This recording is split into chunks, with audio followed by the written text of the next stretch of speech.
Hey guys, Youngblood with you, and today I wanted to talk about buying ships and kind of comparing that to the cost of the pledge to the cost if you were going to buy them in the game with credits.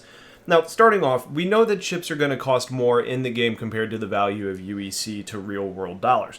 For example, we know the ratio for UEC is 1,000 UEC for $1. So if everything was 1 to 1, a ship that cost you $50 to buy in the pledge store would end up costing you 50,000 UEC in the game. That being said, we're not 1 to 1 because we know the intention of CIG was to increase the cost later in the game, not only to make ships feel more realistically priced, but also to give players something to work towards. Now, it wouldn't take someone all that long to earn 50,000 UEC, and it wouldn't feel very realistic to buy a Mustang after a few days of playing. Sure, it's a starter ship, it should still be achievable, but it's still a spaceship. You know, if you equate that to real life, you're not going to be buying a car after a few shifts at work, most likely. The other side of that, though, is that some ships are going to end up having some other increases that have an impact of pricing. There's three things that we know have kind of caused real-world increases in cost if you're looking to pledge to a ship, with those being things like rarity, combat ships, and luxury ships. Rarity typically means special editions, alien ships, or very large capital-type ships. And that's done because you don't really want to see a ton of those ships that they're talking about supposed to be kind of being special, just really populating all over the universe. Now, we have some ships that you can buy in the verse right now at places like A New Deal or Teaches, and what we see are some interesting multiples on how much they cost in UEC compared to their real-world value. So if we start with a Mustang Beta, for example, it's a $50 spaceship, which means that if it's a 1-to-1 scaling, it'd cost you that 50,000 UEC that we already discussed.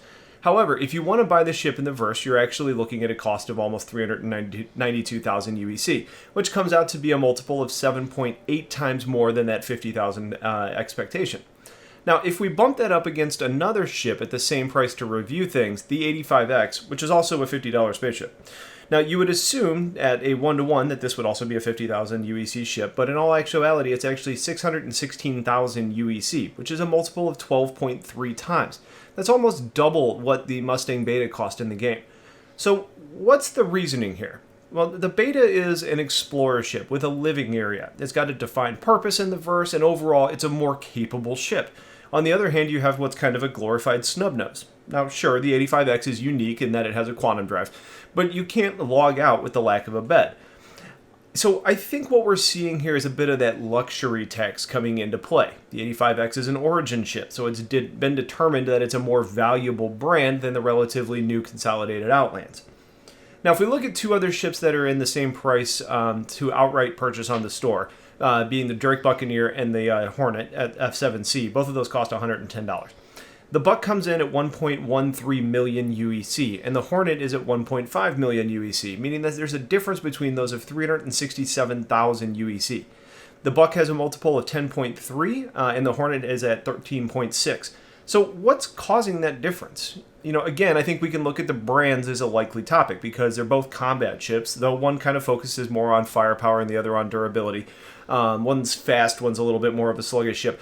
But Anvil is clearly the more prestigious brand in the verse, with Drake being more of a budget option.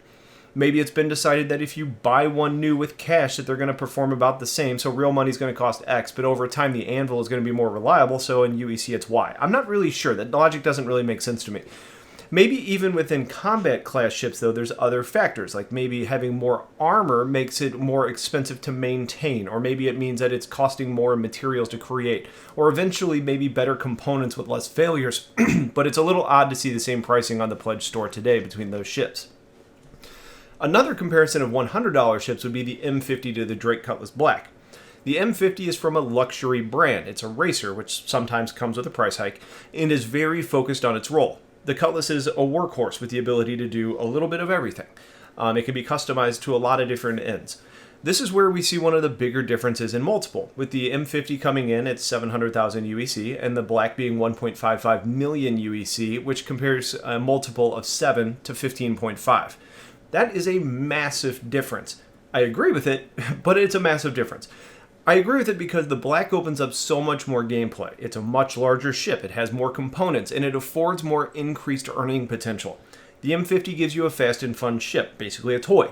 I think this speaks more to the pricing being arbitrarily set on the website as opposed to really being more reflective of how these things should actually sit.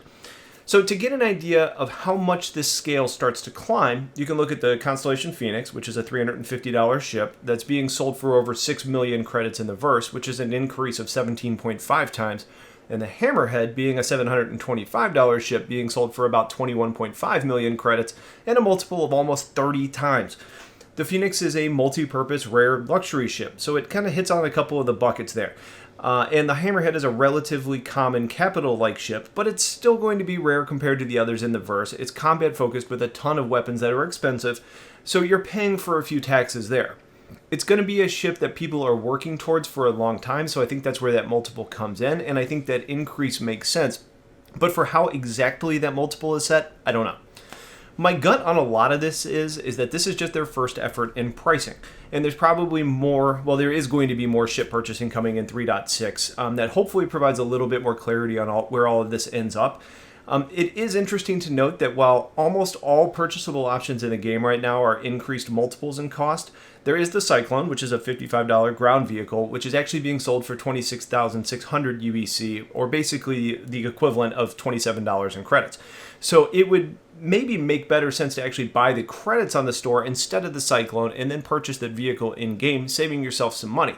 Now, you can't count on that being the case forever, and if you always want to have one, it may not be the right choice, but it's interesting to kind of see because it may want to factor into how you review buying options for new ships in the future.